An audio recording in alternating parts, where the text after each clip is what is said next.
चलिए दोस्तों, chapter number 2 की शुरुआत करते हैं।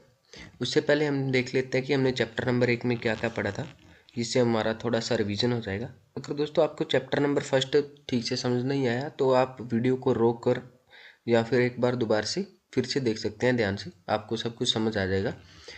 देखिए दोस्तों, चैप्टर 1 में हमने जो भी है ऑप्शन कॉन्ट्रैक्ट, फ्यूचर कॉन्ट्रैक्ट, इन सभी के बेसिक्स जो थे थ्योरेटिकली उन सभी के ऊपर बात की थी, ठीक है। और उसके बाद हमने फ्यूचर कॉन्ट्रैक्ट और ऑप्शन कॉन्ट्रैक्ट में एक डिफरेंस भी किया था। कॉल ऑप्शंस क्या होते हैं, पुट ऑप्शंस क्या होते हैं, इन सभी चीज़ों के बारे में हमने बात की थी। अब हम आगे बढ़ते हैं। इस चैप्टर में हम जो ऑप्शन चयन के बारे में बात करेंगे, जो कि जिसके ऊपर सारा जो है ऑप्शन कॉन्ट्रैक्ट बेस करते हैं। ओपन इंटरेस्ट क्या चीज़ होती है, ब्रेक इवन पॉइंट कैसे काम करते हैं, कैसे इनको निकाला जाता है, रिस्क रिवॉर्ड रेशियो किसे कहते हैं हम, ठीक है। और जो सबसे इम्पोर्टेंट चीज़ है ऑप्शन सेलिंग के लिए, ऑप्शन प्रीमियम। ऑप्शन प्रीमियम कैसे बनते हैं, कहाँ पर कितना ऑप्शन प्रीमियम होना चाहिए और किस हिसाब से ऑप्शन प्रीमियम डीके होगा, इन सभी चीज़ों के ऊपर हम बात करेंगे, ठीक है। तो चलिए हम करते हैं चैप्टर नंबर 2 की शुरुआत। उससे पहले सबसे पहले हमें वो जो है ऑप्शन चयन को देखना पड़ेगा। दोस्तों ऑप्शन चयन को देखने के लिए सबसे पहले हम अपने गूगल क्रोम पर जाएंगे और वहाँ पर सर्च करेंगे एनएससी ऑप्शन चयन। जैसे ये मैंने पहले ही सर्च करके रखा हुआ है, तो हम इस टैब को सर्च करेंगे, ठीक है। तो जैसे ही हम सर्च करेंगे तो सबसे पहले टैब आएगी एनएससी इंडिया की, जो ऑफिशियल साइट है उसकी, ऑप्शन चयन इक्विटी डेरिवेटिव्स। हम इसके ऊपर क्लिक कर देंगे, ठीक है। देखिए दोस्तों, नेट थोड़ा स्लो है, ओपन हो रहा है। आपके सामने ये इंटरफेस ओपन हो जाएगा कंप्लीट, ठीक है। यहाँ पर ऊपर आपको निफ्टी 50 की जो आज एक्सपायरी हुई है 1 फरवरी 2024 के दिन, उसके बारे में बता देगा, ठीक है। और आप देख सकते हैं आपके सामने यहाँ पर जो फर्स्ट टैब है, यहाँ पे अलग अलग इंडेक्स के बारे में बताया गया है, कौन कौन से इंडेक्स की हम ऑप्शन चैन देख सकते हैं, ठीक है। जिस इंडेक्स की आप ऑप्शन चैन देखना चाहते हैं सिंपली उसके ऊपर क्लिक करेंगे और आपके सामने उस इंडेक्स की ऑप्शन चैन ओपन हो जाएगी, ठीक है। मैं यहाँ पर निफ्टी को टारगेट करके चलूँगा, ठीक है। और नंबर 2 पर जो सिलेक्ट स्वैम्बल लिखा हुआ है, यहाँ पर अगर आप किसी स्टॉक की जिसमें भी फ्यूचर एंड ऑप्शन जो हम कर सकते हैं, उन शेयर के जो ऑप्शन चयन है वहाँ पर आप देख सकते हैं। जैसे यहाँ पे मैं पहला जो शेयर आया है उसके ऊपर क्लिक करूँगा तो मुझे उसकी ऑप्शन चयन दिखाई दे जाएगी, ठीक है। पर मैं यहाँ पर निफ्टी को वापस भर देता हूँ, ठीक है। कौन सी एक्सपायरी डेट के लिए आप देखना चाहते हैं, यहाँ पर वीकली मंथली सारी एक्सपायरी है 2028 तक की, दिसंबर तक आपको सारी एक्सपायरी दिखाई दे जाएंगी आपके सामने। अलग अलग एक्सपायरी के लिए अलग अलग ऑप्शन चयन होती है, उन सभी को हम देख सकते हैं सर्च कर करके, ठीक है। जिस भी एक्सपायरी में हम काम करना चाहते हैं, बाय या सेल करना चाहते हैं, ठीक है। उसके बाद ये निफ्टी की ऑप्शन चयन है, ठीक है। देखिए दोस्तों, ऑप्शन चयन क्या चीज़ होती है, ऑप्शन चयन बेसिकली ऑप्शन सेलर्स का डाटा होती है, ठीक है। क्योंकि यहाँ पर जो भी डाटा आ रहा है ये ऑप्शन सेलर का है, क्योंकि इसमें सबसे ज़्यादा इम्पोर्टेंट है ओपन इंटरेस्ट, ठीक है। ये जो डाटा है ये है सेलर का डाटा, ठीक है। ये जो लेफ्ट हैंड साइड है ये है ये कॉल्स का डाटा है, और ये जो राइट हैंड साइड है ये पुट्स का डाटा है, ठीक है। हम इसके ऊपर जो इसके छोटे छोटे कंपोनेंट है सबके ऊपर बात करेंगे, डीपली बात करेंगे एक एक करके, ठीक है। मैं आपको ओवरऑल एक व्यू दे देता हूँ, ठीक है। यहाँ पर जिस प्राइस पर निफ्टी चल रही होती है, जैसे 21,697.45 यहाँ पर इसकी एक्सपायरी हुई आज, तो 21,700 को हम देखिए, इसके जो नीचे के सारे प्राइस होंगे जितने भी इन द मनी प्राइस है वो डार्क में दिखाई दे रहे होंगे, और जो पुट के इन द मनी प्राइस है वो भी डार्क में दिखाई दे रहे होंगे आपको। जो भी out of the money price होंगे इसके, वो आपको सिंपली दिखाई दे रहे होंगे। ये in the money, out of the money, ये सब क्या चीज़ें हैं, इन सभी चीज़ों के ऊपर भी हम आगे बात करेंगे डीपली, आपको समझाऊंगा अच्छे से, ठीक है। और नीचे नीचे ये जो आपको डाटा दे रखा है ये कंप्लीट इसका टोटल करके बता रखा है ऑप्शन चयन का, यहाँ तक का, ठीक है। तो आप जो भी कुछ देखना चाहते हैं यहाँ से हम देख सकते हैं। चलिए दोस्तों आगे बढ़ते हैं, ऑप्शन चयन के जो अलग अलग कंपोनेंट हैं उनके ऊपर डीपली बात करते हैं। सबसे पहले हम देखते हैं स्ट्राइक प्राइस को। हमें जो स्ट्राइक प्राइस है वो ऑप्शन चयन के बिल्कुल मिड में दिखाई देगा, ठीक है। इसके जो लेफ्ट हैंड साइड होता है वो कॉल्स का डाटा है, राइट हैंड साइड पुट का डाटा है। अलग अलग स्ट्राइक प्राइस को दिखाया गया है। देखिए दोस्तों, स्ट्राइक प्राइस क्या होता है, जिस भी प्राइस को इंडेक्स है, जैसे ये निफ्टी की चैन है तो ये इंडेक्स है, ठीक है। जिसको हम टारगेट करके ऑप्शन को बाय या सेल करते हैं, उसका जो कॉल ऑप्शन है या पुट ऑप्शन है उसको बाय या सेल करते हैं, ठीक है। आपके सामने देख अलग अलग एग्जांपल दिखाई दे रहे होंगे, जैसे 19,400, 19,450, 19,500, ऐसे अलग अलग सारे स्ट्राइक प्राइस है जो ऑप्शन चैन के ऊपर दिखाई दे देते हैं। और इनका अलग अलग जितना भी डाटा बनता है, इस पर कितना ओआई है, कितना ओआई में चेंज हो चुका है, सब कुछ जो है सामने आपके दिखाई दे देगा। ठीक है, इसको हम स्ट्राइक प्राइस बोल देते हैं, जिसको हम टारगेट करके किसी भी ऑप्शन को बाय या सेल करते हैं। देखिए दोस्तों, हमने पिछले चैप्टर में भी बात की थी कि कॉल क्या होती है। ठीक है, जिसको हम क्या है सी शॉर्ट में सी दिखाई देते हैं, सी शर्त दिखाते हैं। ठीक है, जैसे 19,400 के प्राइस को अगर मैं टारगेट करता हूँ, इसकी अगर मैं कॉल की बात करूँ तो मैं बोलूँगा 19,400 CE। ठीक है, तो कॉल क्या होती है? देखिए दोस्तों, कॉल ऑप्शन होता है, इससे हमें अधिकार मिलता है कि हम इंडेक्स को लॉन्ग कर रहे हैं, इंडेक्स को बाय कर रहे हैं। ठीक है, हम जब कभी भी कॉल ऑप्शन को बाय करते हैं, इसका मतलब ये होता है कि हम प्रेडिक्ट कर रहे हैं हमारा जो अंडरलाइन एसेट है उसका प्राइस है, जो बेसिकली हमने स्ट्राइक प्राइस चूज़ किया है वहाँ तक बढ़ेगा या उससे ऊपर बढ़ेगा। ठीक है, और कॉल ऑप्शन को हम शॉर्ट में सी करके दिखाते हैं। ठीक है, आपके सामने अलग अलग जो है कॉल आप देख सकते हैं। जैसे अगर मैं कॉल्स की बात करूं, 19,500 की सी, 19,550 सी, 19,650 सी, ये सभी कॉल के ऊपर आ जाएगा। ठीक है, ऐसे ही दोस्तों अगर मैं बात करूं पुट की, तो शॉर्ट में हम पुट को पी करके दिखाते हैं। ठीक है, जैसे कॉल को सी तो वैसे ही पुट को पी करके दिखाते हैं। ठीक है, जैसे ही मैं मतलब अगर बात करूं उन जैसे एग्जांपल में 19,300 का अगर मैं पुट बोलूं तो मैं उसको बोलूँगा 19,300 पी। दोस्तों पुट क्या होता है हमने पहले ही बात की थी, एक बार फिर से बता देता हूँ। पुट का बेसिकली जो मतलब है, इसका मतलब होता है कि हम जो अंडरलाइन एसेट है उसका जो डेफिनेट स्ट्राइक प्राइस है उसको टारगेट करके अंडरलाइन एसेट को सेल कर रहे हैं। ठीक है, मतलब पुट का प्राइस तब बढ़ेगा जब कभी भी अंडरलाइन एसेट में डाउन मूवमेंट आएगा। ठीक है, तब हम उसको बाय करते हैं। अगर पुट का प्राइस गिरेगा कब? जब अंडरलाइन एसेट बढ़ेगा, तो तब हम पुट को सेल करते हैं। ठीक है, और जो पुट का डाटा है वो स्ट्राइक प्राइस के राइट हैंड साइड में सारा दिखाई देता है। जैसे 20,000 की पीई का मैं डाटा देखना चाहूँ तो इसके सामने मैं चलूँगा, इसके सामने सारा डाटा मेरे को दिखाई देगा। तो चलिए दोस्तों, अब देखते हैं एलटीपी। आप कॉल और पुट दोनों साइड देख सकते हैं, हमको एलटीपी ऑप्शन चेन में दिखाई दे रहा होगा। ठीक है, अब ये एलटीपी क्या चीज़ है? ठीक है, इसकी फुल फॉर्म की बात करें तो इसकी फुल फॉर्म है लास्ट ट्रेड प्राइस। ठीक है, अभी अभी हला रिसेंटली जिस प्राइस पर कॉल और बायर और सेलर ने ट्रेड की है उसे हम एलटीपी बोल देते हैं। ठीक है, लास्ट ट्रेड प्राइस। रिसेंटली जिस प्राइस पर ट्रेड होती है वही उस ऑप्शन का प्राइस बन जाता है। किसी भी स्टॉक के प्राइस की भी अगर बात करें, जिस प्राइस पर बाय या सेल दोनों जो बायर और सेलर है इनका समझौता हो जाता है यानी ट्रेड हो जाती है, वो उसका प्राइस हो जाता है स्टॉक का। उसी तरीके से ऑप्शन कॉन्ट्रैक्ट में भी होता है, जिस किसी प्राइस पर ट्रेड हो जाती है वो उस कॉन्ट्रैक्ट का प्राइस हो जाता है। ठीक है, अगर आप इधर से बात करेंगे इसकी परिभाषा की, तो परिभाषा थोड़ी सी मुश्किल है, लेकिन अब आप सिंपल भाषा में समझे तो जिस प्राइस पर भी बायर और सेलर का ट्रेड हो जाता है वो उसका प्राइस हो जाता है ऑप्शन कॉन्ट्रैक्ट का, जिसको हम लास्ट ट्रेड प्राइस बोल देते हैं। जिस पर अभी अभी ट्रेड हुई है वही उसका प्राइस हो जाएगा। जैसे 20,000 के कॉल ऑप्शन की बात करूं तो ये काफ़ी इंदा मनी है, इसकी वजह से इसका जो 1664 पर अभी अभी ट्रेड हुई है, तो इसका प्राइस होगा 1664.50 पैसे। ठीक है, इसी प्रकार से अगर मैं पुट ऑप्शन की बात करूं तो ये काफ़ी आउट ऑफ द मनी है, जिसके कारण इसका प्राइस काफ़ी कम है। तो इसकी अभी अभी प्राइस ट्रेड हुई है ₹0.30 पर, तो इसका प्राइस उतना ही हो गया। अलग अलग कॉन्ट्रैक्ट के लिए अलग अलग प्राइस है उसके वैल्यू के हिसाब से। ठीक है, आप देख सकते हैं ऑप्शन चेन में इसके सामने दोनों तरफ से आपको दिखाई दे रहा होगा। तो चलिए दोस्तों, अब एक इम्पोर्टेंट टर्म को समझते हैं ऑप्शन चेन में। ठीक है, कि जैसे मैं काफ़ी देर से बोल रहा हूँ, at the money, out of the money, in the money. ठीक है, मैं इन तीन वर्ड का यूज़ कर रहा था। अब ये देखते हैं कि ये तीन चीज़ क्या होती हैं। ठीक है,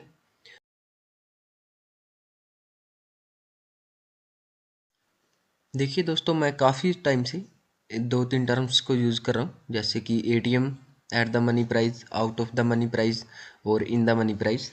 ठीक है, इन चीज़ों को ये कैसे चीज़ें बनती हैं इन चीज़ों को समझते हैं अब। ठीक है, ये काफ़ी इम्पोर्टेंट है समझने के लिए, क्योंकि बाइंग और सेलिंग ये दोनों चीज़ों में अलग अलग काम करती हैं। आपको डेफिनेशन से ही समझ आ जाएगा सारा कुछ। देखिए दोस्तों, कोई भी ऑप्शन है उसको हम एट द मनी बोलेंगे अगर उसका जो प्राइस है वो अंडरलाइन एसेट के प्राइस के बराबर हो जाता है। ठीक है, जैसे मान लीजिए यहाँ पर 21,647 आपको दिखाई दे रहा होगा जिस दिन मैंने इस ऑप्शन चैन की फ़ोटो ली है उस दिन, ठीक है। 21,647 मतलब 21,650, ठीक है, इसका प्राइस चल रहा है अंडरलाइन एसेट का, ठीक है। उस टाइम जो भी कॉल ऑप्शन होगा 21,650 का, उसको हम ऐट द मनी बोलेंगे, और जो भी पुट ऑप्शन होगा 21,650 का, उसको भी हम ऐट द मनी बोलेंगे। ये दोनों साइड सेम चलेगा, कॉल साइड और पुट साइड। देखिए दोस्तों, हम ऐसे है कि इसके आसपास के जो ऊपर और नीचे के होते हैं इनको भी ऐट द मनी ही बोल लेते हैं, क्योंकि ये लगभग इसके बराबर हो जाते हैं। जैसे मान लीजिए अगर इसका प्राइस 21,675 होता तो हम कैसे किसको ऐट द मनी बोलते, तो मैं 21,650 और 21,700 इन दोनों की जो कॉल होती इसको मैं ऐट द मनी में ले लेता, ठीक है।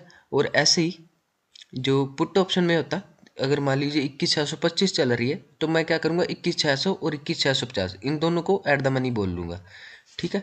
ये होते हैं ऐट द मनी प्रीमियम। जब भी जो हमारा अंडरलाइन एसेट है, चाहे वो स्टॉक है या इंडेक्स है, उसका प्राइस जो भी हमने स्ट्राइक प्राइस को सेल किया है या बाय किया है उसके बराबर हो जाता है, ठीक है। जो भी हम ऑप्शन कॉन्ट्रैक्ट चाहते हैं जिस भी स्ट्राइक प्राइस का, उसके बराबर हो जाता है तो हम उसको at the money option contract बोल देते हैं। नंबर 2 पर हम देखते हैं in the money options. In the money options क्या होते हैं, ठीक है। देखिए दोस्तों, कॉल ऑप्शन और पुट ऑप्शन दोनों के लिए अलग अलग डेफिनेशन है इन द मनी ऑप्शन की। देखिए दोस्तों, मान लीजिए अंडरलाइन एसेट का कुछ भी प्राइस चल रहा है, ठीक है, उसके नीचे के जितने भी स्ट्राइक प्राइस होंगे, ठीक है, वो सभी इन द मनी में आ जाएंगे, ठीक है। मैं सिर्फ कॉल ऑप्शन की बात कर रहा हूँ अभी, ठीक है। जैसे मान लीजिए ये पीछे वाला ही स्क्रीनशॉट है, 21,650 उस टाइम मार्केट का प्राइस चल रहा था। इससे पहले की जितनी भी कॉल्स होंगी 21,400, 21,000, 21,450, 21,500, उससे पहले जितनी भी कॉल्स आ गई होंगी, ठीक है, वो सारे इन द मनी में आ जाएंगी, ठीक है। और जैसे जैसे हम ऐट द मनी से इन द मनी में जाते जाएंगे वैसे वैसे इनका जो प्रीमियम है, जैसे ये LTP है, ये इसका प्रीमियम है, वो बढ़ने लग जाएगा। जैसे मान लीजिए 21,650 पर मार्केट चल रही है, आप देख सकते हैं कि 21,650 और 21,550, 21,550 की कॉल है वो ज़्यादा इन द मनी है में है 21,600 से, उसका प्राइस भी उससे ज़्यादा है, ठीक है। जैसे जैसे हम इन ज़्यादा इन द मनी में जाए जाएंगे वैसे वैसे इनका प्राइस बढ़ने लग जाएगा, ठीक है। ऐसे ही पुट साइड में है। पुट साइड में मान लीजिए मार्केट का प्राइस कुछ भी चल रहा है, किसी लेवल पर मार्केट चल रही है, ठीक है। उस लेवल से ऊपर जितने भी प्राइस आएंगे, उस लेवल के ऊपर के जितने भी प्राइस होंगे, ठीक है, जैसे मान लीजिए 19,000 के लेवल पर मार्केट अभी चल रही है, उस लेवल के ऊपर जितने भी प्राइस होंगे वो सारे आउट इन द मनी में आ जाएंगे पुट ऑप्शन के लिए, ठीक है। कॉल ऑप्शन में उसके नीचे के जितने भी प्राइस आ रहे थे वो इन द मनी में आ रहे थे, लेकिन पुट ऑप्शन के लिए उल्टा होता है, इसके ऊपर के जितने भी प्राइस आएंगे वो सारे इन द मनी में होंगे। जैसे आप ऑप्शन चेन में भी सामने देख सकते हैं, 21,450 के ऊपर मार्केट चल रही है हमारी इस टाइम, ठीक है, और इसके ऊपर के जितने भी प्राइस आ रहे हैं 21,700, 21,750, 21,800, ये सारे इन द मनी पुट्स होंगे, ठीक है। जैसे आप सेम चीज़ कॉल ऑप्शन की तरह इन द मनी में, जैसे हम फार इन द मनी में जाए जाएंगे वैसे वैसे पुट के प्राइस भी बढ़ने लग जाएंगे। जैसे आप स्क्रीन पर देख सकते हैं 21,700 का प्राइस और 21,750 का प्राइस, इन दोनों में डिफरेंस आप देख सकते हैं। 21,700 का प्राइस है वो ऐट द मनी के पास है, इसीलिए उसका प्राइस कम है, और 21,750 का प्राइस है पुट का, वो ऐट द मनी से ज़्यादा दूर है, उसका प्राइस ज़्यादा है 21,700 के पुट से, ठीक है। इस तरीके से आप खुद भी देख सकते हैं सर्च करके, काफ़ी इन इन दोनों में डिफरेंस है। तो चलिए आगे बढ़ते हैं। नंबर 3 पर हम बात करेंगे out of the money options के बारे में, ठीक है, जिसको हम शॉर्ट में OTM भी बोल देते हैं, ठीक है। तो देखिए दोस्तों, सबसे पहले मैं बात करता हूँ कॉल्स के बारे में। मान लीजिए मार्केट किसी भी प्राइस के ऊपर चल रही है, ठीक है, इसके ऊपर के जितने भी प्राइस आ जाएंगे कॉल ऑप्शन के लिए वो सारे आउट ऑफ द मनी में आएंगे, और पुट ऑप्शन के लिए इसके नीचे के जितने भी प्राइस आएंगे वो सारे आउट ऑफ द मनी में आ जाएंगे। आप स्क्रीन पर देख सकते हैं 21,650 के ऊपर मार्केट चल रही है उस टाइम, जिस टाइम मैंने ये स्क्रीनशॉट लिया है, और इसके ऊपर के जितने भी प्राइस है 21,750, 21,750, 21,800, ये सारे out of the money call है, ठीक है। देखिए दोस्तों, ये जब मैंने स्क्रीनशॉट लिया था तब मार्केट एक्सपायर हो चुकी थी, मतलब एक्सपायरी के दिन का स्क्रीनशॉट है, और मार्केट क्लोज हो चुकी थी। और आपको भी पता है एक्सपायरी के दिन जितने भी OTM प्राइस होते हैं वो सारे 5 पैसा पर आकर क्लोज हो जाते हैं, जो कि लगभग 0 के बराबर होते हैं। अगर ये एक्सपायरी ना होती तो इसका प्राइस भी कुछ ना कुछ होता, 5 रुपये, 10 रुपये, कुछ भी होता, ठीक है, इसका प्राइस भी कुछ ना कुछ होता है। लेकिन एक्सपायरी के दिन आपको पता है जितने भी OTM प्राइस होते हैं और एट द मनी प्राइस होते हैं वो सारे 0 हो जाते हैं, ठीक है। तो नहीं तो इनका अलग अलग प्राइस होता है। जैसे जैसे हम far out of the money में जाते इनका प्राइस कम होने लग जाता। इसका प्राइस इस वाले ओटीएम से ज़्यादा होता और इसका प्राइस इस वाले ओटीएम से ज़्यादा होता। कहने का मतलब ओटीएम में जाते जैसे जैसे जाए जाएंगे प्रीमियम डिक्रीज होने लग जाएंगे। ऐसे पुट साइड भी है, ओटीएम में जैसे जैसे जाएंगे वैसे वैसे प्रीमियम डिक्रीज होने लग जाएंगे। 21,600 21,550 ये सारे 650 से बाद आने वाले हैं पुट में, तो ये सारे ओटीएम प्राइस आते हैं। ठीक है, अब एटीएम एटीएम ओटीएम और आईटीएम इन तीनों को एक साथ समझते हैं। देखो दोस्तों, जिस प्राइस पर मार्केट चल रही है, ठीक है, उसके जो बराबर वाला प्राइस होगा, उसके लगभग बराबर वाला जो प्राइस होगा, ठीक है, उसको हम एटीएम प्राइस बोल देंगे, एटीएम कॉन्ट्रैक्ट बोल देंगे, एट द मनी कॉन्ट्रैक्ट बोल देंगे। ठीक है, वैसे ही उस कॉल ऑप्शन के लिए अगर बात करें तो कॉल ऑप्शन में जिस प्राइस पर मार्केट चल रही है उसके नीचे के जितने भी प्राइस होंगे वो सारे आईटीएम होंगे, ठीक है, इन द मनी होंगे, और उसके ऊपर के जितने भी प्राइस होंगे वो सारे ओटीएम होंगे, आउट ऑफ द मनी होंगे। और पुट ऑप्शन में इसका उल्टा हो जाता है। पुट ऑप्शन में जिस प्राइस पर मार्केट चल रही है उसके ऊपर के जितने भी प्राइस होंगे, 21 जैसे 650 चल रही है, 700 750, ये सारे आईटीएम होंगे। ठीक है, और उसके नीचे के जितने भी प्राइस होंगे जिस प्राइस पर मार्केट चल रही है वो सारे ओटीएम होंगे। पुट और कॉल में एक दूसरे के विपरीत चलता है काम। ठीक है, आई होप आपको समझ आ गया होगा। अगर आपको समझ नहीं आ रहा तो आप इस वीडियो को दोबारा से चलाकर देख सकते हैं। चलिए दोस्तों, अब बात करते हैं ऑप्शन चैन के सबसे मोस्ट इंपॉर्टेंट जो कंपोनेंट है जिसको हम ओपन इंटरेस्ट बोलते हैं, शॉर्ट में ओआई। इसके ऊपर देखिए दोस्तों, ये ओपन इंटरेस्ट क्या चीज़ है। बेसिकली जो ओपन इंटरेस्ट है ये ऑप्शन सेलर का डाटा है। पर्टिकुलर स्ट्राइक प्राइस पर जितने भी ऑप्शन कॉन्ट्रैक्ट हैं सेल किए जाते हैं, वो उनका जो डाटा होता है कंप्लीट, उसको हम ओपन इंटरेस्ट बोल देते हैं। जैसे आप स्क्रीन पर देख सकते हैं, मैं 19,850 की बात करूंगा दोनों साइड से। ठीक है, अगर मैं कॉल साइड से बात करूं तो ये यहाँ पर एक कॉन्ट्रैक्ट सेल किया गया है उस दिन। ठीक है, अगर मैं 19,850 की पुट की बात करूं तो उस दिन यहाँ पर आप देख सकते हैं 1825 जो है कॉन्ट्रैक्ट सेल किए गए हैं। देखिए दोस्तों, यहाँ पर एक क्यों है, क्योंकि ये बहुत ज़्यादा इन द मनी में है। आगे मैं आपको समझाऊंगा कि ये बहुत ज़्यादा इन द मनी में होने के कारण इसके ऊपर इतने कम क्यों है, आपको अच्छे से समझ आ जाएगा। एक चीज़ तो आपको यहाँ पर दिखाई दे रही होगी, ये जो है आउट ऑफ द मनी का सारा डाटा है, क्योंकि आप सामने देख सकते हैं ये सारा वाइट पेज पर है और ये सारा जो है थोड़ा सा डार्क किया हुआ है। ठीक है, कॉल साइड से। तो आउट ऑफ द मनी में क्या है, यहाँ पर सेलर्स ज़्यादा होते हैं इन द मनी के मुकाबले। ठीक है, देखिए दोस्तों, अब हम एक थोड़ी सी इसके ऊपर बेसिक्स जानकारी थोड़ी सी और ले लेते हैं। बेसिकली ओपन इंटरेस्ट कैसे बनता है, ठीक है, और इसका वॉल्यूम के साथ कैसे कनेक्शन होता है। देखिए दोस्तों, जब कभी भी कोई भी सेलर नया कॉन्ट्रैक्ट सेल करेगा, ठीक है, तो उसका वो यहाँ पर ऐड हो जाएगा। बेसिकली नया कॉन्ट्रैक्ट जब भी सेल होगा, ठीक है, तो वो यहाँ पर ऐड हो जाएगा ओआई में दोनों साइड से। अगर वो कॉल ऑप्शन को सेल कर रहा है तो कॉल ऑप्शन में जिस प्राइस को सेल कर रहा है वहाँ पर ऐड हो जाएगा। ठीक है, लेकिन आप देखो, जब कभी भी मैं कोई कॉन्ट्रैक्ट बाय करूंगा, ठीक है, मान लीजिए मैं बायर हूँ, तो मैं बाय करूंगा तो बाय करने के बाद मेरे को भी सेल करना पड़ेगा, और एक वो सेलर है जो एक नई पोजीशन बना रहा है। देखिए, मैं एक एग्जिस्टिंग बायर है मार्केट में पहले से, जो पहले से खरीद के बैठा है किसी कॉन्ट्रैक्ट को, और वो अब सेल करेगा। ठीक है, और एक सेलर है एक नए कॉन्ट्रैक्ट को सेल करेगा। जैसे मान लीजिए 19,600 का ही एग्जांपल ले लेते हैं। एक तो पहले से बायर है, वो इसको खरीद के बैठा है, वो भी सेल करना चाह रहा है। ठीक है, उसने पहले से किसी प्राइस पर लिया था और प्राइस डाउन हो गया, वो भी अब सेल करना चाह रहा है, या प्राइस बढ़ गया वो भी अब सेल करना चाह रहा है। ठीक है, और एक नया सेलर है, वो वहाँ पर इस पोजीशन को पहले सेल करेगा फिर बाद में बाय करेगा। इन दोनों कंडीशन में किस कंडीशन में ओपन इंटरेस्ट बनेगा। देखिए दोस्तों, जब एक पहले से बना हुआ बायर मार्केट में अपनी पोजीशन को सेल करेगा तो इस ओपन इंटरेस्ट में कोई भी फर्क नहीं पड़ेगा। ठीक है, उसका जो फर्क है वो यहाँ पर पड़ेगा वॉल्यूम में। ठीक है, लेकिन जब एक ऑप्शन सेलर, ठीक है, अपनी पोजीशन को बनाएगा, ऑप्शन सेलर एक नई पोजीशन बनाएगा, नया कॉन्ट्रैक्ट सेल करेगा, तो यहाँ पर वो ऐड हो जाएगा ओपन इंटरेस्ट में। ठीक है, और यहाँ पर वॉल्यूम में भी वो ऐड हो जाएगा। ठीक है, वॉल्यूम का मतलब आप सीधा से समझ लीजिए, अगर कॉन्ट्रैक्ट बाय हो रहा है तो भी यहाँ पर ऐड होगा, अगर कॉन्ट्रैक्ट सेल हो रहा है तो भी यहाँ पर ऐड होगा। सेलर सेलर को दे, सेलर बायर को दे, या बायर सेलर से ले, या बायर बायर को वापस दे, तो वॉल्यूम में वो ऐड होना ही होना है।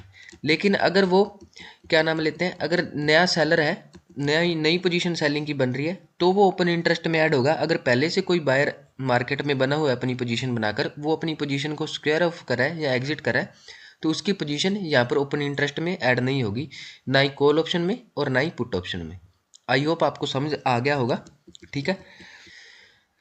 नंबर 2 पर बात करते हैं चेंज इन ओआई। ये आपको दोनों तरफ ही दिखाई दे रहा होगा, ठीक है।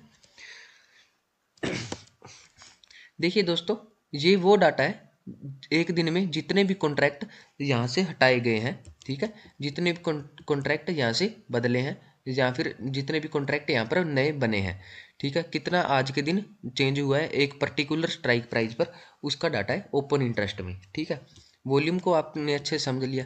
अब देखिए, जिस किसी भी स्ट्राइक प्राइस पर ओपन इंटरेस्ट की वॉल्यूम ज़्यादा होगी, मतलब ओपन इंटरेस्ट का मान ज़्यादा होगा, वॉल्यूम का नहीं, ओपन इंटरेस्ट ज़्यादा होगा, वो एक स्ट्रॉन्ग लेवल बन जाता है। मार्केट को उसको ब्रेक करना थोड़ा सा मुश्किल आती है ऊपर या नीचे जाने के लिए। जैसे अब यहाँ पर आप देख लीजिए 20,000 का जो लेवल है, यहाँ पर ओपन इंटरेस्ट आपको काफ़ी ज़्यादा हाई दिखाई दे रहा होगा। वैसे भी जितने भी राउंड फिगर होते हैं, आप चाहे 19,500 ले लीजिए, 20,000 ले लीजिए, उसके बाद 20,500 आएगा, या इसके बाद 19,000 का जो लेवल था उसको देख लीजिए आप, ठीक है। दोनों साइड से आप देख लीजिए, वहाँ पर जो ओपन इंटरेस्ट है वो काफ़ी ज़्यादा हाई है। हमेशा जो राउंड फिगर होते हैं वो एक स्ट्रॉन्ग लेवल होते हैं मार्केट के लिए, ठीक है। चलिए दोस्तों, अब बात करते हैं ऑप्शन चैन के सेकंड मोस्ट इम्पोर्टेंट जो कंपोनेंट है ऑप्शन चैन का, इम्प्लाइड वोलेटिलिटी बोलते हैं जिसे हम, उसके ऊपर, ठीक है। ऑप्शन ओपन इंटरेस्ट के बाद ये सेकंड इम्पोर्टेंट कंपोनेंट है जो कि ऑप्शन सेलर यूज़ करता है, जिसका हम यूज़ करेंगे आगे आने वाले चैप्टर में अपनी जो स्ट्रेटजीज बनाने में, ठीक है। किस प्रकार से इसका ऑप्शन सेलर यूज़ करते हैं वो सब इसके ऊपर बात करेंगे। इम्प्लाइड वोलेटिलिटी को समझने के लिए पहले हमें वोलेटिलिटी को समझना पड़ेगा कि आखिरकार ये वोलेटिलिटी क्या चीज़ होती है। देखिए दोस्तों, वोलेटिलिटी का सिंपल भाषा में मतलब है उतार या चढ़ाव, ठीक है, किसी चीज़ में आने वाला उतार या चढ़ाव। और ये जो वोलेटिलिटी है इसको हम ऑप्शन चैन में आपके सामने दिखाई दे रहा होगा, ठीक है। जैसे अलग अलग स्ट्राइक प्राइस के लिए देखिए दोस्तों, ये बैंक निफ्टी की ऑप्शन चैन है, ठीक है, मैंने आप लगा रखी है अब, ठीक है। इसकी एक्सपायरी नहीं है, पहले जो ऑप्शन चैन लगा रखी थी वो एक्सपायरी के कारण उसके जो प्रीमियम थे वो सही हमको दिखाई नहीं दे रहे थे। आपको समझाने के लिए मैंने ये दूसरा स्क्रीनशॉट यूज़ किया, ठीक है। 46,200 एट द मनी चल रहा है, ठीक है, आप समझ सकते हैं कैसे कि मैंने बताया पहले भी, ठीक है। ये एट द मनी चल रहा है, इसके ऊपर ही हम बात करेंगे इसकी वोलेटिलिटी के हिसाब से, ठीक है। देखिए दोस्तों, इसके सामने है, आपको वोलेटिलिटी दिखाई दे रही होगी, इसकी वोलेटिलिटी इतने दिखा 18.65, और जो उसके ऊपर इन द मनी में है उसकी 18.91, ठीक है। अलग अलग जो कॉन्ट्रैक्ट है उनकी अलग अलग वोलेटिलिटी है, ठीक है। एक चीज़ तो ये होगी कि ऑप्शन चैन में जितने भी कॉन्ट्रैक्ट होते हैं उन सभी की अलग अलग वोलेटिलिटी होती है, अलग अलग कॉन्ट्रैक्ट के हिसाब से, ठीक है। अब इसका मतलब क्या है, इसका मतलब ये है कि आने वाली एक्सपायरी तक, जिस एक्सपायरी का भी ये ऑप्शन चैन है वहाँ तक इसका जो पर्टिकुलर कॉन्ट्रैक्ट है जिसकी ये वोलेटिलिटी है वो उतने % बढ़ या गिर सकता है, ठीक है। मेरे कहने का मतलब 46,200 का जो कॉल ऑप्शन है वो एक्सपायरी तक 18.65% या तो ऊपर जा सकता है या नीचे जा सकता है, ये एक चांसेस होते हैं इम्प्लाइड वोलेटिलिटी के हिसाब से, ठीक है। मतलब हमको सिंपल ऑप्शन चैन में तो दिखा रखा होगा, एब्सोल्यूट फॉर्म में दिखा रखी होगी 18.89, 18.59, ठीक है, 18.95, 19.09, लेकिन इसको हम बोलेंगे 19.09%, 18.81%, इसको परसेंटेज में बोलेंगे, ठीक है। मेरे कहने का मतलब जो सामने हमको वॉल्यूम वैल्यू दिखा रखी होगी उसके अंदर जितने परसेंटेज है वो बता देगा कि कितने % एक्सपायरी तक इसमें उतार या चढ़ाव हो सकता है। ऐसे ही जैसे इंडिया विक्स होता है वो इंडेक्स का होता है, इंडेक्स की वोलेटिलिटी होती है कि एक साल में या पर्टिकुलर टाइम में हमारा जो इंडेक्स है वो इतने % ऊपर या नीचे आ या जा सकता है, ठीक है। देखिए दोस्तों, जो इम्प्लाइड वोलेटिलिटी होती है ये एक डायनेमिक वैल्यू होती है, मतलब मार्केट के सेंटीमेंट के हिसाब से ये बदलती रहती है टाइम टू टाइम, ठीक है। इसका यूज़ हम आगे करेंगे आने वाले चैप्टर में। चलिए दोस्तों, आगे बढ़ते हैं। अब हम देखते हैं कि ऑप्शन प्रीमियम या ऑप्शन प्राइस क्या चीज़ है, ये कैसे बनता है, कैसे एक बायर और सेलर के लिए ये कितनी इंपॉर्टेंस रखता है, इसके ऊपर हम बात करते हैं, ठीक है। देखिए दोस्तों, बेसिकली जो ऑप्शन प्रीमियम है, ऑप्शन चैन में देखेंगे तो जो LTP है वही ऑप्शन प्रीमियम है, ठीक है। लेकिन अगर डेफिनेशन की बात करें तो ऑप्शन प्रीमियम एक वो अमाउंट है जो कि ऑप्शन बायर है वो पे करता है किसी चीज़ को बाय करने के लिए, और जो ऑप्शन सेलर है वो रिसीव करता है बायर से जब वो किसी भी ऑप्शन को सेल करता है, ठीक है, उसको हम ऑप्शन प्रीमियम बोल देते हैं, ठीक है। अब ये ऑप्शन प्रीमियम बनता कैसे है? ऑप्शन प्रीमियम बनता है दो कंपोनेंट से, इंट्रिंसिक वैल्यू और एक्सट्रिंसिक वैल्यू। इंट्रिंसिक वैल्यू होती है जो रियल वैल्यू होती है किसी भी ऑप्शन प्रीमियम में, ठीक है, जिस पर आज वो प्रीमियम एक्सपायर होगा या एक्सपायरी के दिन वो प्रीमियम एक्सपायर होगा। और एक्सट्रिंसिक वैल्यू वो वैल्यू होती है जो भी डीके होता है, जितना भी उस प्रीमियम में लॉस होने वाला होता है उसको हम एक्सट्रिंसिक वैल्यू बोल देते हैं। तो चलिए इन दोनों को अब डीपली समझेंगे, ये दोनों चीज़ें कैसे काम करती हैं। तो चलिए दोस्तों पहले इंट्रिंसिक वैल्यू को समझते हैं कि इंट्रिंसिक वैल्यू क्या चीज़ होती है। देखिए दोस्तों, मैंने आपको पहले भी बता दिया, इंट्रिंसिक वैल्यू होती है वो जो एक्चुअल वैल्यू होती है किसी भी ऑप्शन की, उसको दिखाती है। अगर आज के दिन एक्सपायरी है तो जो भी ऑप्शन हमने बाय या सेल किया है वो किस वैल्यू किस प्राइस पर एक्सपायरी देगा उसको हम इंट्रिंसिक वैल्यू बोल देते हैं। देखिए दोस्तों ये कैसे निकलती है, ये डिफरेंस होता है जो भी अंडरलाइन प्राइस का प्रीमियम चल रहा है, जो भी अंडरलाइन प्राइस जिस प्राइस पर चल रहा है और जो भी हमने स्ट्राइक प्राइस सेल किया है उन दोनों के गैप का। देखिए ये कॉल और पुट ऑप्शन के लिए अलग अलग होती है, इन दोनों को मैं आपको अभी समझा देता हूँ। जब कभी भी हम कॉल ऑप्शन के लिए इंट्रिंसिक वैल्यू निकालेंगे, ठीक है, तो हम जो करंट प्राइस चल रहा है अंडरलाइन एसेट का उसमें से कम घटा देंगे जो भी हमारा स्ट्राइक प्राइस चल रहा है, जो भी हमने स्ट्राइक प्राइस लिया है, ठीक है। जैसे मान लीजिए कि अभी मान लीजिए 19,000 के लेवल पर मार्केट चल रही है, ठीक है, और मैंने 18,900 का जो है कॉल ऑप्शन बाय किया है और आज एक्सपायरी है। तो इसमें जो है इंट्रिंसिक वैल्यू कितनी होनी चाहिए, जो भी मैंने कॉल ऑप्शन लिया है, तो मैं क्या करूँगा 19,000 में से 18,900 घटा दूंगा, तो उसकी जो भी जितना भी प्रीमियम चल रहा है उसमें से जो 100 पॉइंट होगा वो इसकी ऑप्शन की इंट्रिंसिक वैल्यू होगी, ठीक है। अब देखिए नंबर 2 पर बात करेंगे पुट ऑप्शन की इंट्रिंसिक वैल्यू की, ठीक है। जो पुट ऑप्शन की इंट्रिंसिक वैल्यू होती है उसका फॉर्मूला कॉल ऑप्शन की इंट्रिंसिक वैल्यू से अलग मतलब उल्टा होता है। पुट ऑप्शन की इंट्रिंसिक वैल्यू निकालने के लिए हम स्ट्राइक प्राइस में से जो भी हमारा करंट प्राइस चल रहा है अंडरलाइन एसेट का उसको घटा देंगे। जैसे मान लीजिए कि मैंने 19,000 के लेवल पर मार्केट अभी चल रही है जो निफ्टी है, और मैंने 19,100 का या 19,200 का मान लीजिए मैंने पुट ऑप्शन बाय कर रखा है या सेल कर रखा है, कुछ भी है, ठीक है। और उस पुट ऑप्शन का प्राइस कितना भी चल रहा है उससे हमें अभी मतलब नहीं है, ठीक है। अब मेरे को देखना है कि इसमें इंट्रिंसिक वैल्यू कितनी है, तो मैं क्या करूँगा, जो भी हमारा स्ट्राइक प्राइस है, ठीक है, जैसे 19,200 उसमें से मैं घटा दूंगा जो भी हमारा अंडरलाइन एसेट का प्राइस जितना भी चल रहा है, ठीक है, 19,000, तो मेरे को अब मिल जाएगा 200 रुपये, ठीक है, मतलब 200 पॉइंट जो है इसमें जितना भी प्राइस चल रहा है हमारे ऑप्शन जो हमने बाय या सेल किया उसके प्रीमियम में 200 पॉइंट इंट्रिंसिक वैल्यू के हैं।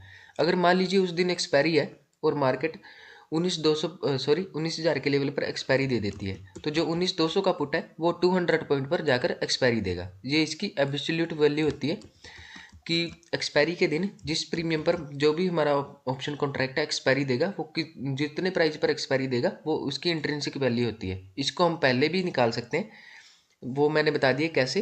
जो भी हमारा अंडरलाइन एसेट चल रहा होगा, अंडरलाइन एसेट है और जो भी हमारा ऑप्शन है, इन दोनों के बीच का डिफरेंस निकालेंगे वो उसकी इंट्रिंसिक वैल्यू हो जाएगी। चलिए दोस्तों नंबर 2 पर हम बात करते हैं कि एक्सट्रिंसिक वैल्यू क्या चीज़ होती है।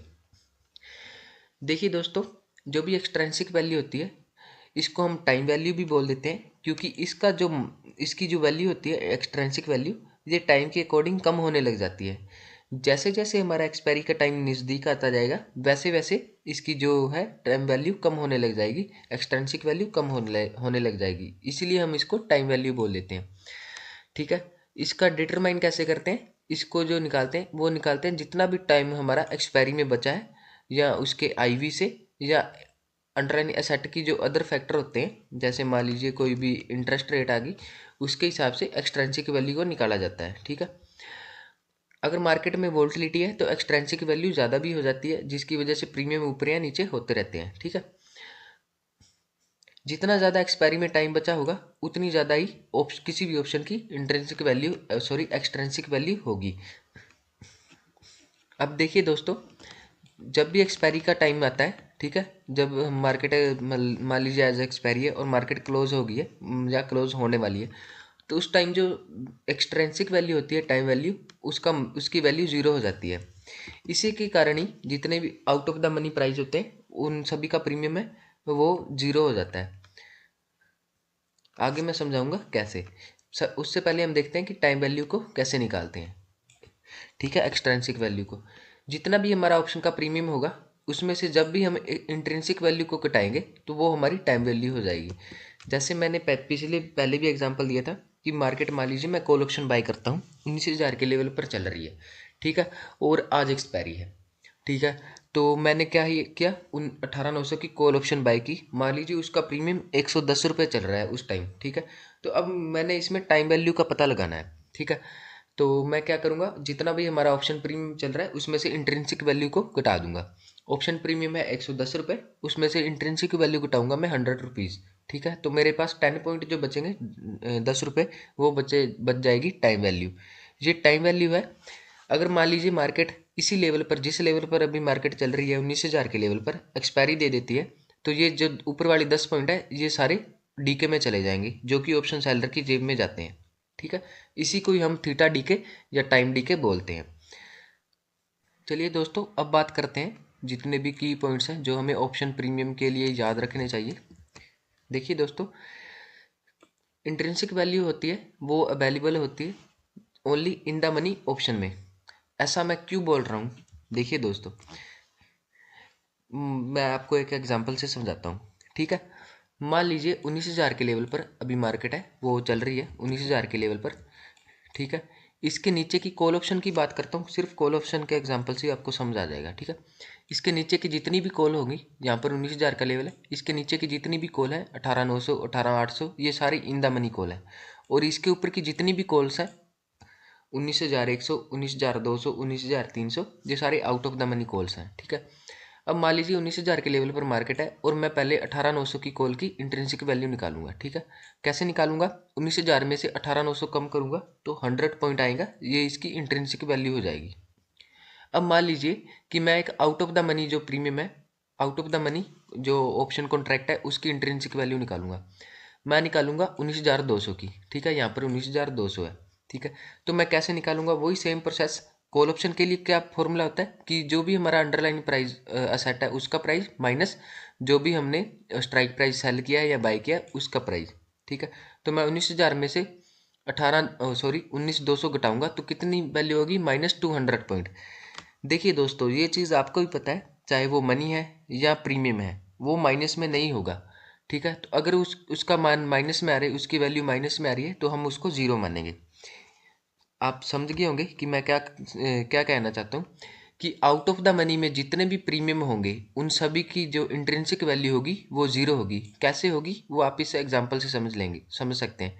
क्योंकि जैसे हम इसकी इंट्रिंसिक वैल्यू निकालेंगे आउट ऑफ द मनी की, चाहे हम पुट की निकालें, अगर मैं पुट साइड करूँ तो आप उल्टा ले लेंगे, उल्टा करके समझ सकते हैं कि क्या नाम लेते हैं।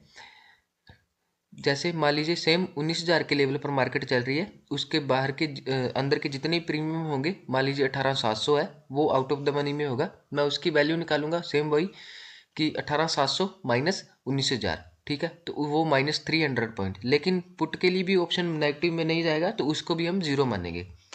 सिंपल भाषा में कहूँ तो जितने भी out of the money premium होते हैं उनकी नो इंट्रिंसिक वैल्यू होती है, same cheese at the money premium के साथ भी होगी। मान लीजिए 19,000 के लेवल पर मार्केट चल रही है, चाहे इसमें मैं कॉल की बात करूं या पुट की बात करूं, जो भी 19,000 के लेवल पर होगा, मान लीजिए कॉल है, तो 19,000 माइनस 19,000 उसकी इंट्रिंसिक वैल्यू हो जाएगी जीरो। ऐसे पुट ऑप्शन की भी होगी, 19,000 माइनस 19,000 उसकी भी इंट्रिंसिक वैल्यू हो जाएगी जीरो। मेरे कहने का मतलब, ओनली जो इन द मनी प्रीमियम होते हैं ऑप्शन कॉन्ट्रैक्ट, उनके पास ही इंट्रिंसिक वैल्यू होती है। आउट ऑफ द मनी जितने भी कॉल ऑप्शन या पुट ऑप्शन होते हैं उनके पास कोई इंट्रिंसिक वैल्यू नहीं होती। इसी के कारण ही जितने भी इन द मनी प्रीमियम होते हैं, सॉरी ऑप्शन कॉन्ट्रैक्ट होते हैं, चाहे वो कॉल ऑप्शन है या पुट ऑप्शन है, एक्सपायरी के टाइम पर वो जीरो पर एक्सपायर नहीं होते, इंट्रिंसिक वैल्यू के हिसाब से वो एडजस्ट कर लिए जाते हैं। लेकिन जितने भी आउट ऑफ द मनी और एट द मनी प्रीमियम होते हैं वो 5 पैसा पर आकर क्लोजिंग दे देते हैं या जीरो पर आकर क्लोजिंग दे देते हैं, क्योंकि उनके पास कोई भी इंट्रिंसिक वैल्यू नहीं होती और जो टाइम वैल्यू है वो एट द एक्सपायरी जीरो हो जाती है। आई होप आपको अच्छे समझ आ गया होगा। देखिए दोस्तों, नंबर 2 पर वही पॉइंट लिखा हुआ है कि एट द मनी ऑप्शन होते हैं और आउट ऑफ द मनी जितने भी ऑप्शन होते हैं उनके पास कोई इंट्रिंसिक वैल्यू नहीं होती। ये मैंने आपको एक एग्जांपल देकर समझा दिया है, ठीक है। और एट द एक्सपायरेशन टाइम, ठीक है, कोई भी ऑप्शन कॉन्ट्रैक्ट है उसके पास सिर्फ इंट्रिंसिक वैल्यू होती है, ये भी आपको अच्छे से समझ आ गया होगा, ठीक है। ओटीएम और एटीएम के पास कोई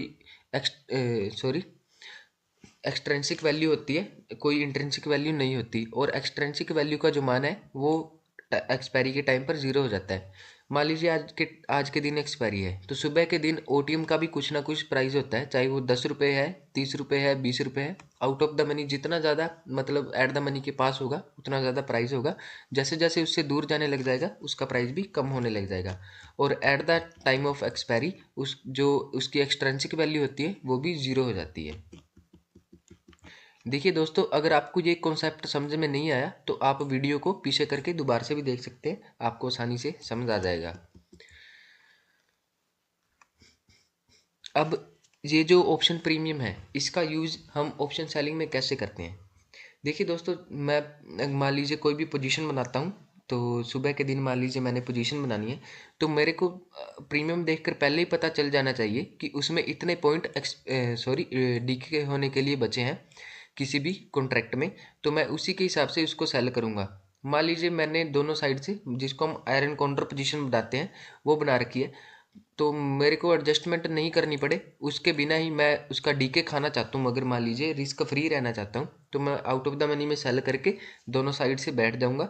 या इन द मनी में अगर मैं सेल करना चाहता हूँ तो दोनों साइड से इन द मनी में सेल करूँगा थोड़े थोड़े पॉइंट, और मेरे को पता चल जाएगा कि इसमें इतने पॉइंट डीके होने के लिए बचे हैं।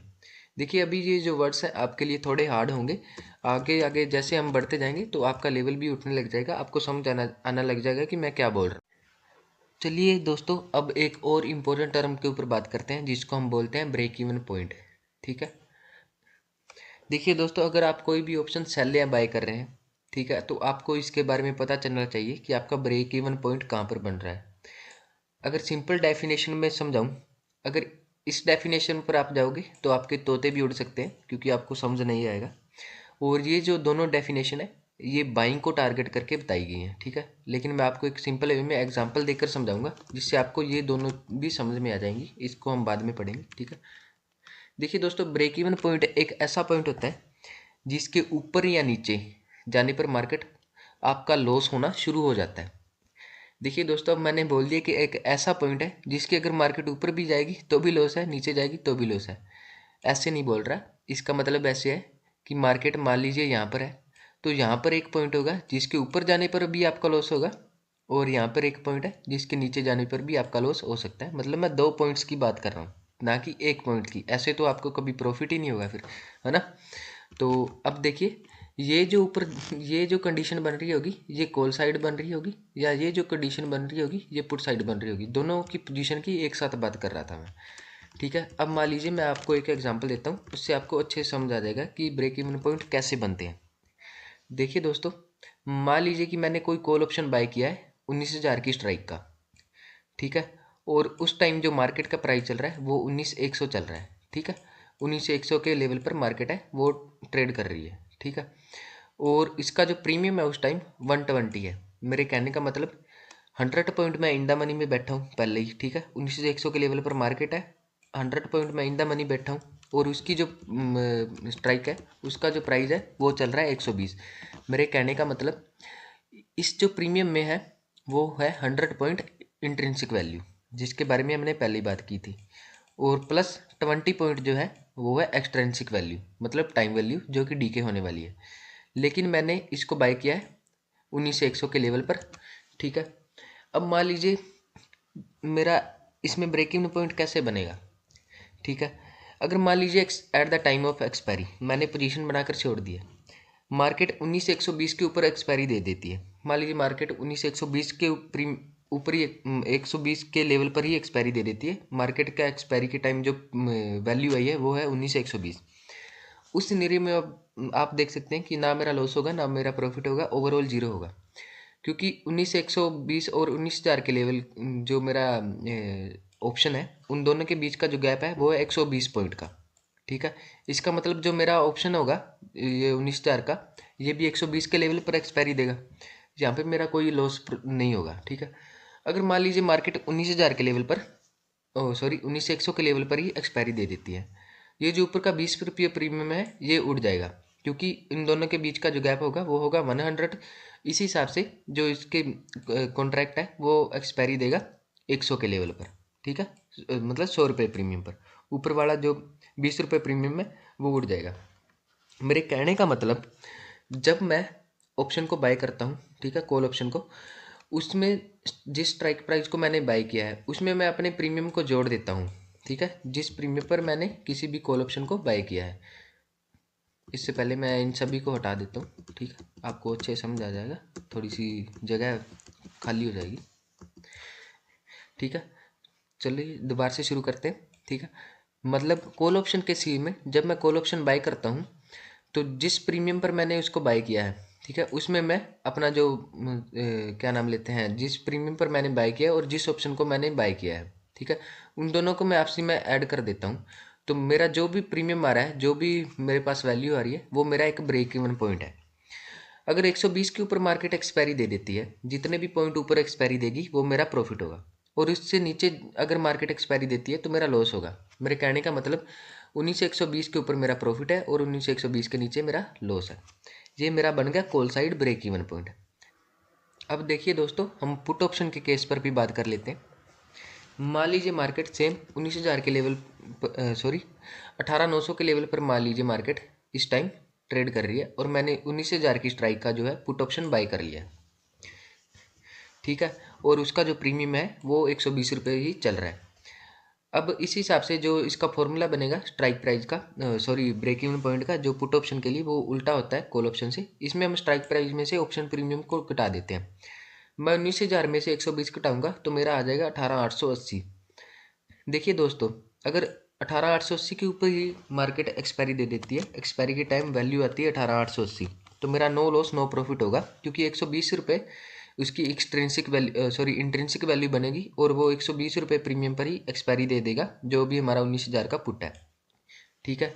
अगर इसके देखिए, इसके ऊपर कहीं पर भी मार्केट एक्सपायरी दे देती है, मतलब 18,850, मतलब नीचे की साइड बात करूँ पुट के सीन की, ठीक है, तो आप वर्ड्स में मतलब गायब हो जाना कहीं पे।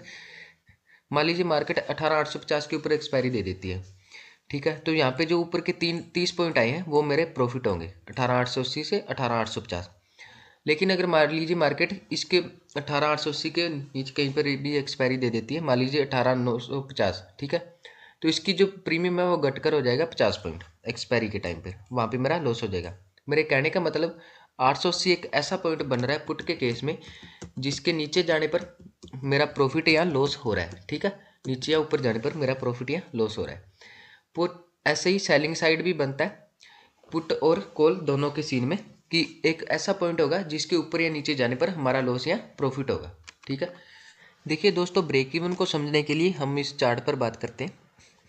देखिए ये एक शॉर्ट स्ट्रैडल स्ट्रैटेजी का चार्ट है, जिसमें मैंने 19,000 के ही कॉल और पुट दोनों को सेल किया हुआ है।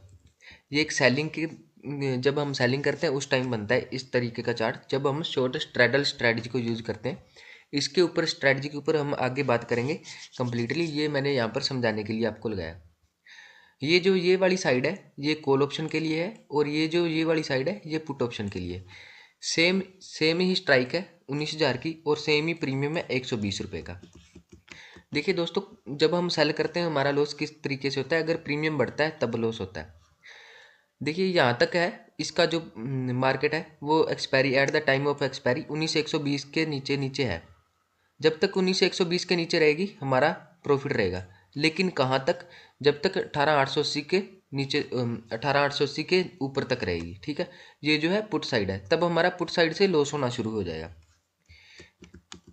आई होप आपको समझ आ गया होगा, नहीं समझाया तो मैं एक बार फिर से बता देता हूँ कि जब तक 19 से 120 के नीचे रहेगी, क्योंकि हमने कॉल है 19 से 120 पर सेल की है, अगर 19 से 120 के ऊपर कॉल का प्रीमियम चला जाएगा तो हमारा कॉल साइड से लॉस हो जाएगा, और 120 के प्रीमियम पर ही हमने पुट सेल की है, अगर 120 के ऊपर ही इसका प्रीमियम चला जाएगा, जैसे मार्केट नीचे जाएगी तो पुट का प्रीमियम बढ़ने लग जाएगा, तो तब हमारा इधर इस साइड से लॉस होने लग जाएगा।